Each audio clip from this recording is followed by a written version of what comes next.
Naam bwana, moja kati ya habari ambazo zimemeke headline huko mitandaoni ni ya mwanadada mwigizaji wa muda mrefu. Huyu hapa ni mjane wa Sajuki. Ni mwanadada ambaye anafahamika kwa jina la Wastara.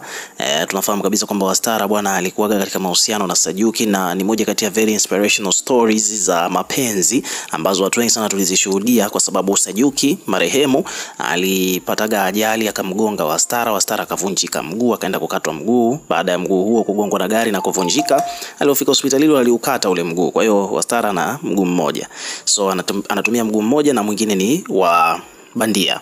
Sasa baada ya hapo ni kwamba Sajuki wakati anamhudumia Wastara, kwa sababu yeye ndo alimgonga na gari, basi moja kwa moja ikapelekea kuwepo kwa mapenzi kati yao, na kweli wakaja wakaoana. Kwa hiyo ni moja kati ya story ambazo ziliwavutia watu wengi sana, na wakawa wanashirikiana mpaka kwenye kuigiza, kwa sababu wote walikuwa ni waigizaji. Wakatengeneza mpaka movie kuhusiana na lifestyle yao au story yao ya maisha mpaka kawa katika mahusiano. So ni moja kati ya couple ambazo zilikuwa zinafuatiliwa sana kwa kipindi kile wakati Sajuki yuko hai. Lakini baada ya Sajuki kufariki, na pia Sajuki tunakumbuka kwamba alikuwa anaumwa sana na mwisho wa siku akafariki. So Wastara kabaki mwenyewe, of course akaendelea na maisha, na hivi karibuni bwana ni kwamba amekuwa akisumbuliwa na ule mguu ambao umekatwa. Kupata mguu wa plastiki au mguu wa bandia ni moja kati ya changamoto ambazo alikuwa anapitia kwa muda mrefu, lakini this time around ni kwamba amekutana tena na changamoto nyingine, na amevimba tumbo. Na sababu ya kuvimba tumbo kwa Wastara anadai kwamba ni alilishwa sumu.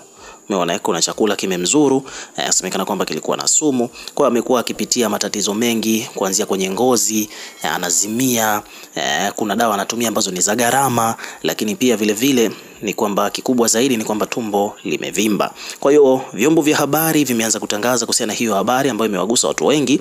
Kwa hiyo hapa kuna page imekuja imeandika kwamba mwigizaji nguli wa filamu za Bongo Movie Wastara amewaangukia Watanzania akiomba msaada. Wastara anadai kwamba amepewa sumu na matibabu yake ni ghali sana, kwa sababu anatumia dawa ya takriban 135,000 kwa kila baada ya siku 2. Lakini pia vile vile Wastara alisikika akizungumza kwamba baada ya kupewa hiyo sumu tumbo lilianza kumuuma, akadhania kwamba labda ana vidonda vya tumbo. Akaenda hospitali akawa anapewa dawa za vidonda vya tumbo, na pia vile vile akapigwa sindano mpaka akachoka.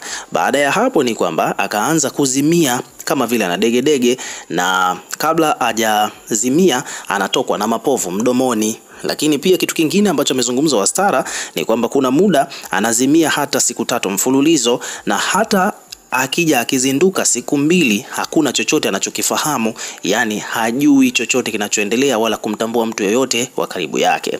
Wastara ameomba msaada kwa baadhi ya watu ambao wataguswa na hiki ambacho anachokipitia kwa namna moja au nyingine. So hivyo ndivyo mambo yalivyo kwa upande wa Wastara. Ukiwa kama mdau, weka maoni yako bwana katika comment section, tutakuwa tukisoma na kureplay kila comment, na pia hakikisha una subscribe kwa ajili ya kupata update zaidi.